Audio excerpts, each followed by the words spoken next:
moving on to the top 5 movies since we've been potting. I will go first.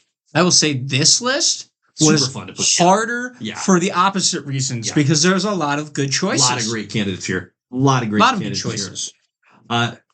Real quick, if either of the Dune movies are on my top 5, do we still get to pod together, or is that it?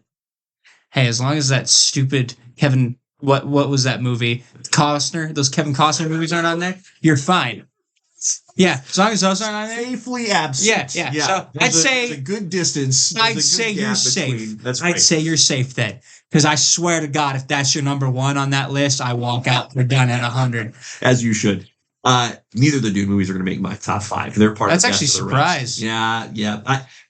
It was the fortune telling womb, baby, wasn't it? It's worse in the book. It's worse in the book. We'll get into the best of the rest later. I'm going out of order here. My number 5, Guardians of the Galaxy Volume 3. Wow, that's 5? It's 5, baby. Dropped May 5th of 2023, and it could easily be higher. It's an outstanding movie. I love rewatching this movie. And again, it's only came out not even 2 years ago, and I've probably watched it 4 or 5 times. It's a joy. It's a tremendous culmination of each respective character. They finish so well, so strongly. And once again, James Gunn, as you referenced earlier, just shows his character writing mastery. Not a single one of those characters should work, and yet they do. And you bring them all together. You make it more full, more complicated because you have to juggle all of these different individuals and tell their story in a meaningful way. And he pulls it off. It's an absolute joy. It's hilarious. The action is truly incredible in this movie. It's some of the best action, I think, in the MCU. Guardians of the Galaxy Volume 3 is my number 5. Your number 5. My number 5 is The Batman. Mm-hmm. That is my number 5. Mm-hmm. Now, it was one of those last second put-ons because I was like, I forgot that movie was in here. Barely. And I got so excited. March 4th of 2022. So right there at the we're kind of fudging that one in. Yeah, it was awesome though. I love that movie. I didn't know what to expect. I think everybody was a little on edge with it when it came out. For sure. But my God, was it good. We got a detective Batman. I'll be honest, to me, and I will still say this, and I will fight for it, that is the most comic book accurate Batman we've had live action. I will stand on that ground. Mm-hmm. Now, does that mean it's the best Batman movie we've got? No, that's up for debate. But The Dark Knight will be hard to beat forever. Yeah. This is good. This is up there. And it was just nice, fresh, definitely felt like there were threats around every corner. Mm-hmm. Riddler was a psychopath, and I loved it. Wow. Yep. Brilliant movie. Yep. That's my number 5. That's a great number 5. I love it. Your number 4. My number 4 is Across the Spider-Verse. Mm-hmm. Like I said, this list is tough. Mm-hmm. Across the Spider-Verse. Yeah, some good movies are going to get left off here. 10 times better than I shouldn't say 10 times better than Into the Spider-Verse. Solid, great movie. Yep. Cross builds off of it, makes it even better. Yep. Miles, you could honestly make the argument after these movies and getting Miles in all other form that he might be a better Spider-Man than Peter Parker, which is tough and hard, and I don't necessarily agree with it because I'm arguing with myself because I'm biased. I love Peter.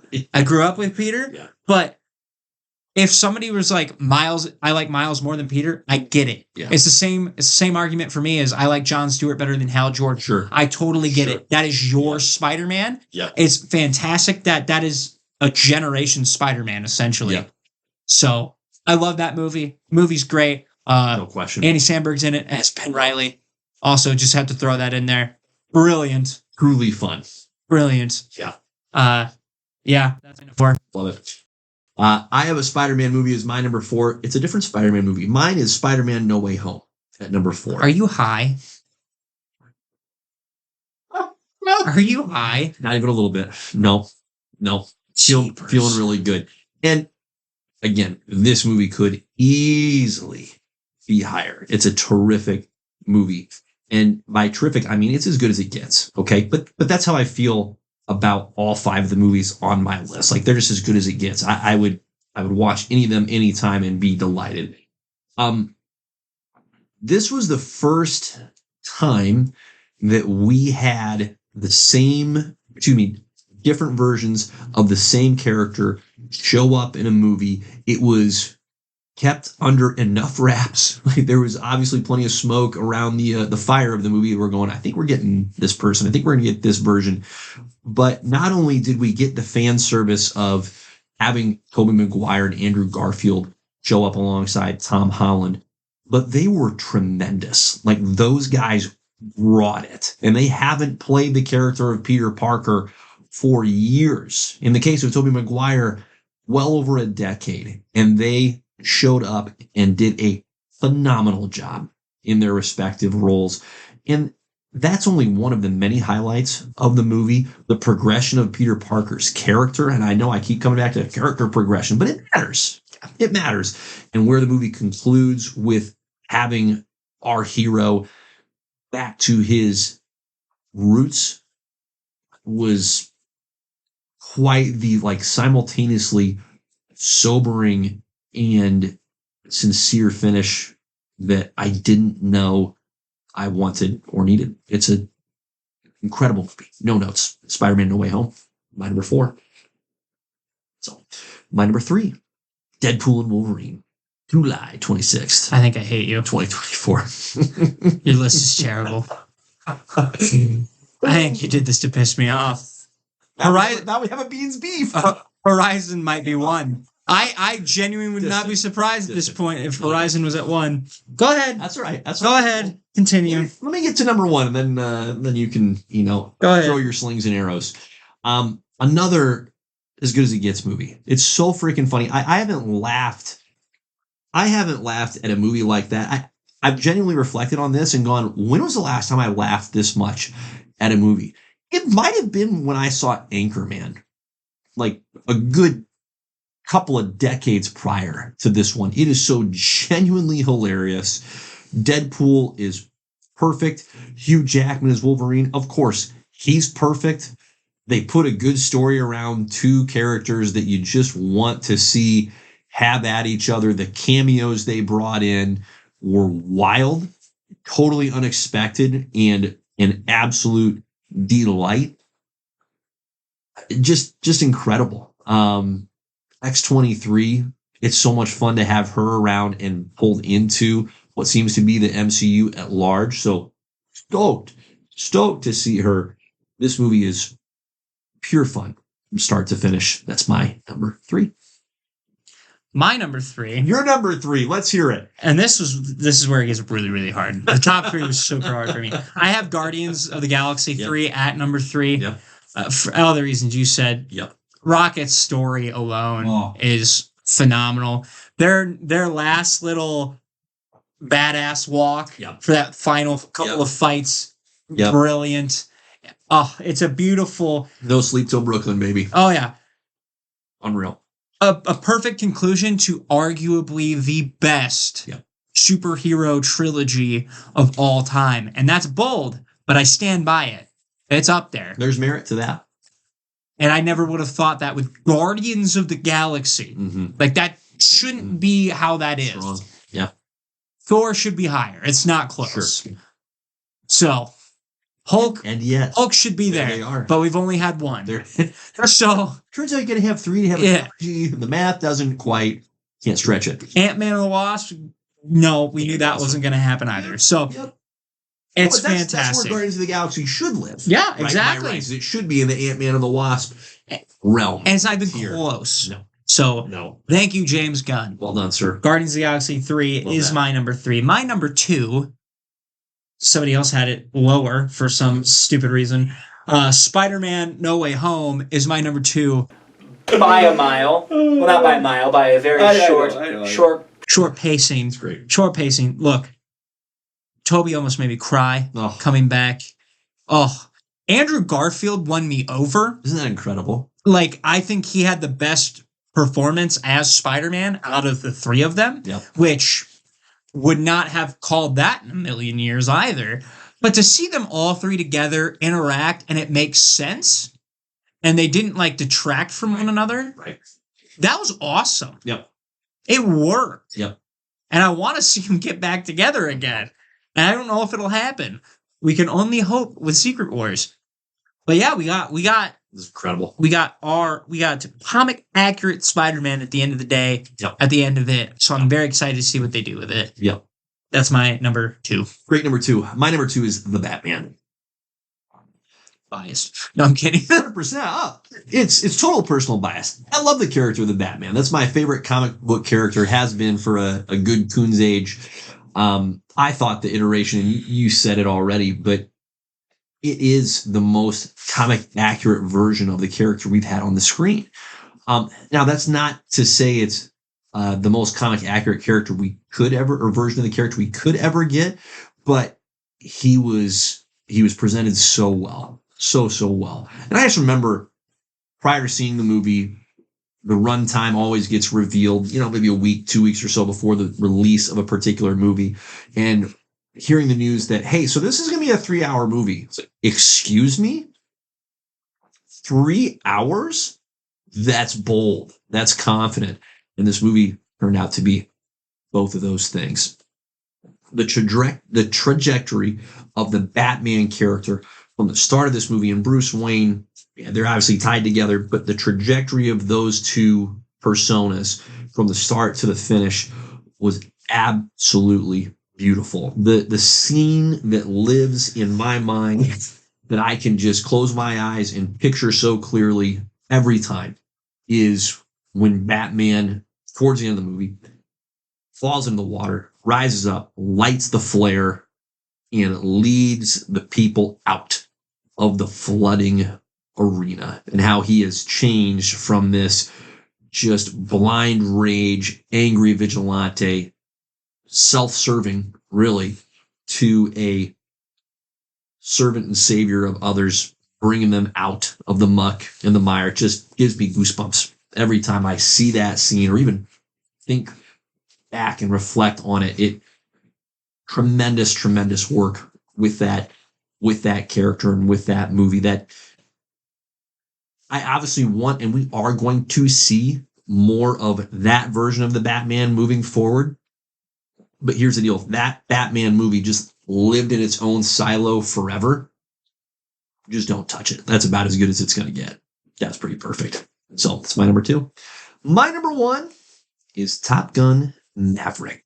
Dropped May 27th, 2022. Have you seen it yet? No, I You still haven't. haven't seen it. Okay. All right. I didn't think so. No, fair.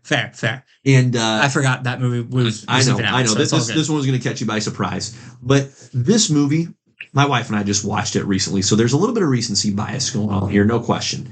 But it's also the oldest movie on the list, pretty close to it. Top Gun Maverick and The Batman came out both in 2022. Spider-Man No Way Home 2021. I digress.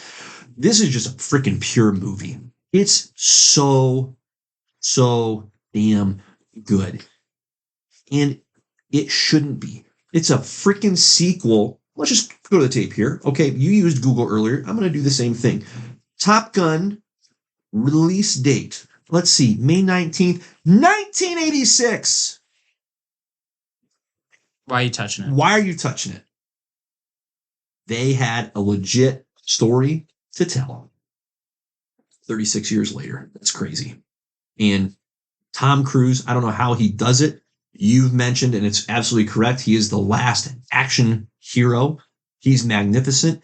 And part of what makes him so brilliant, okay, is that he isn't this black hole through which every other character and performance gets absorbed and lost in. He's great.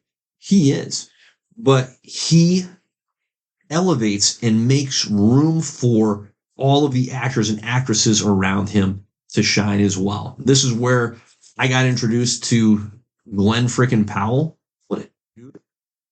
What a dude. He's tremendous as well in his role in this movie. The story is just pure, and it's a tale of you can believe in the good even when everyone around you, or so many people around you, are saying, give it up. So it's number 1 with a bullet. Top Gun Maverick. My number 1. Your number 1, sir. Deadpool and Wolverine. There is no doubt. By a landslide. This one is by a landslide. As it should be. This is your movie. This is my movie. This was made for me. That opening scene, arguably the best opening sequence to a superhero movie of all time. Yep. Not only because of NSYNC being played to it, but just the creativity alone with the adamantium bones. Brilliant. I will sing this movie's praises till the end of time. Ryan Reynolds is my hero forever. Mm-hmm. I need to rewatch that movie again. So good. One of my favorite movies was the first one, all time. Mm-hmm. It was up there. Mm-hmm. And then this one, I think it's better. Mm-hmm. Like I need to watch them all three of them again. You know, but I think this one probably is better than the other two. I would put Deadpool and Wolverine a good step of it's better, and that's no discredit to the original Deadpool movie. It's tremendous in its own right. I think, and this is what Ryan said about it, because he doesn't think Deadpool is a good main character. He thinks Deadpool is as good as the characters that you put around him. And in all fairness, if you look at these three movies, that is semi-true. Yep. Because he is a lot better when he's with Hugh Jackman Wolverine than he is just by himself. Now, that's not to say that the first one was bad with just Deadpool, because again, I think that one is up there to the highest levels as well. It's very interesting to see how Ryan sees that. Character study there. Yes, Yeah. but you semi-agree, because you want to see who Wade's going to play off of. Right. Wade playing off of Blade, playing off of Gambit, playing off of X-23, all of those characters, Cassandra Nova, the Human Torch. Johnny freaking Storm. Oh, him and Johnny were hilarious together, and it was 5 minutes. Incredible. So you just love to see him push everyone else's buttons that you're like, oh, what are they going to do with it? Yep.